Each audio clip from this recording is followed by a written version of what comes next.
May bagong rebulto muli ang pambansang bayani ng Pilipinas na si Dr. Jose Rizal sa Ontario. Itinayo po ito ngayong Sabado sa sikat na Niagara Falls. Silipin natin sa report ni Kisha Balatbat. 3, 2, 1! Sabado ng umaga, isinagawa ang unveiling ng Jose Rizal bust sa Niagara Falls, Ontario. Ito na ang ikatlong rebulto sa Ontario ng pambansang bayani ng Pilipinas. We hope na maka-attract dito. We know there's 1 million Filipinos in Canada alone, another millions across the border. We would like this to be a focal point, okay? Para pagpunta nila rito, hindi lang sila magkakasino, hindi lang pupunta ng Niagara Falls, pero titignan nila, bibisitahin nila ang ating bayani. Ang proyektong ito, 27 taon daw pinagsumikapan ng grupo ayon sa Vice Chairperson ng Jose Rizal Memorial Niagara.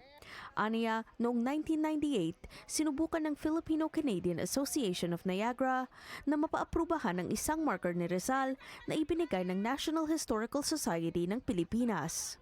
Tinanggihan daw ito ng Niagara dahil hindi pa kilala si Rizal noon sa Canada at sa halip binigyan lamang sila ng tree marker.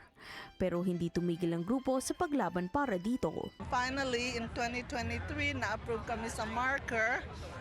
And then we created the Jose Rizal Memorial Niagara, which is the baby actually ng Filipino-Canadian Association of Niagara, and that is to get approval for our monument. And now we have a bust monument of Dr. Jose Rizal, which was approved in February of 2024. Ang rebulto ni Rizal nakaharap sa falls, paalala sa kanyang naging pagbisita sa Niagara para makita ang falls noon. Noong 1888, on his way to Europe, di ba, dumaan siya ng US. Nag-side trip siya dito to view the Niagara Falls from the Canadian side. Ang galing, di ba? We have that connection, that historical connection with our national hero. Ang rebultong ito, isang paraan daw para mahikayat ang mga kabataang Filipino-Canadian at mga pumapasyal sa rehiyon na pag-aralan din ang kasaysayan ng Pilipinas. It's very significant because this is a source of pride para sa ating mga kababayans.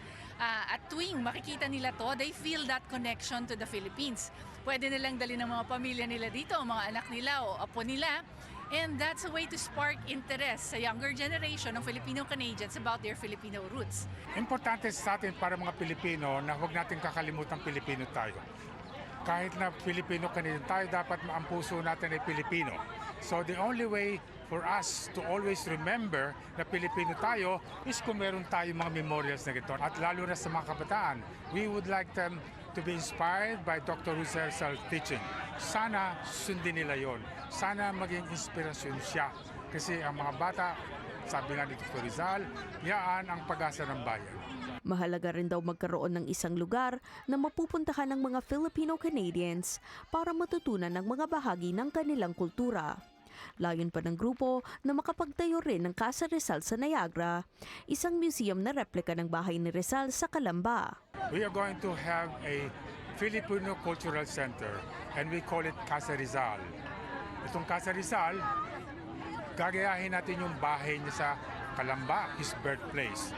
Now, this is the most important part of our project kasi we would like the youth and also mga kabayan natin na huwag makalimutan. So we're going to have a museum, a library, a class for language classes para matutuhan natin ang katutubong Pilipino. Pagsasalita ng opo, salamat po, mano po. Ito po ang mga importante nating dapat gawin.